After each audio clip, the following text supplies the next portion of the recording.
business here, but since my friends are here, I just came to kick it. But really I would rather be at home all by myself, not in this room with people who don't even care about my well-being. I don't dance, don't ask.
Great ball.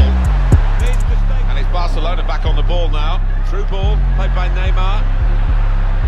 Griezmann, he might be through. Griezmann! Cool and clinical. Griezmann never lets that one-on-one situation